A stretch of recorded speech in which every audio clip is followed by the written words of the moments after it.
Hi, I'm Jay Butch with Certainteed Roofing. This video will help you earn the Master Shingle Applicator qualification. It covers things that every good roofer should know. Things about safety, ventilation, roof system components, flashing details, and application methods. Even after you become a Master Shingle Applicator, it's a good idea to keep SAM, as we call it, the Shingle Applicator's Manual, in the truck. You can use it as a training tool or a point of reference with homeowners. I use the manual when I go in to sell a roof, that I'm showing the specifications and I'm looking at their old beat up roof and showing them what's going on with the roof and why it's failing. And because of that, we put it in writing on our contracts that we're installing the roof according to the manual. And so it holds us accountable and it puts us on a higher level than Joe Six-Pack roofer that's not doing that. We train our crews. They're expected to do certain things to make sure that each job is installed the same way. We like to set the expectations through the manual that Certainteed puts out. They're all trained, they do the tests, and they make sure that they understand the importance of the integrity roof system, all the way down to how the product is put onto the job sites and how it's all cleaned up.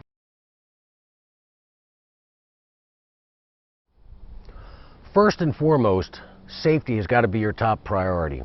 It's just not worth taking a chance on the roof. It's like a car accident. Everybody thinks it happens to the other guy. Nobody thinks they're going to fall off the roof. But what if it is you, or your best friend, or your crew leader?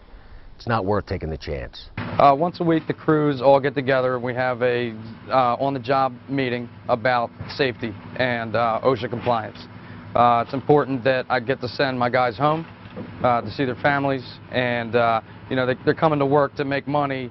If they fall off the roof, they're not making anything for a long time. We have a captive insurance group that we're a part of, so there are a group of roofing contractors that are like kind and quality of contractor, and we have a toolbox talk that's weekly with our sales guys and our production guys, so that we produce that paperwork and evidence of a toolbox talk every week. Well, safety on the job starts even before coming out to the job and having the men trained in safety and what's acceptable behavior.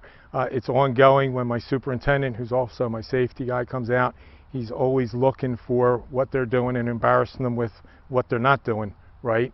We've got a very steep roof here. The crew's all tied off. They're very safety conscious. It's not worth taking a chance. Even I'm wearing a harness. And now with the new OSHA regs, any eave height 6 feet or more, you've got to use a personal fall arrest system or a guardrail. Setting up a ladder seems like a basic thing, but there's a few safety tips you should remember. You should extend the ladder above the eaves 3 to 3.5 feet. If your ladder's going to be in place for a long period of time, tie it off and secure the bottom with a few bundles. Make sure that the ladder's angled correctly. The distance of the foot of the ladder from the wall should be about 1/4 the height of the wall.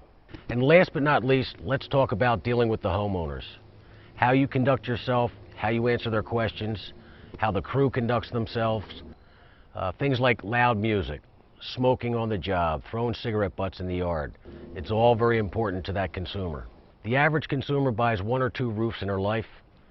You do it all day long. They look at things totally differently than you do. So it's important to address their questions if they have any. If you can't answer the question, tell them you'll check with your supervisor and get back to them. As if roofing wasn't tough enough, you also have to contend with Mother Nature. There are several weather-related factors that'll impact your application methods and how you apply the roofing products. Products like WinterGuard will not stick to a wet or frozen deck, and they lose most of their stickiness below 40 degrees. If the job can't be put off, tack the WinterGuard in place with a few fasteners. In cold weather, shingles become very brittle and stiff. The temperature must be warm enough outside so that you can form the shingles or store them in a warm location.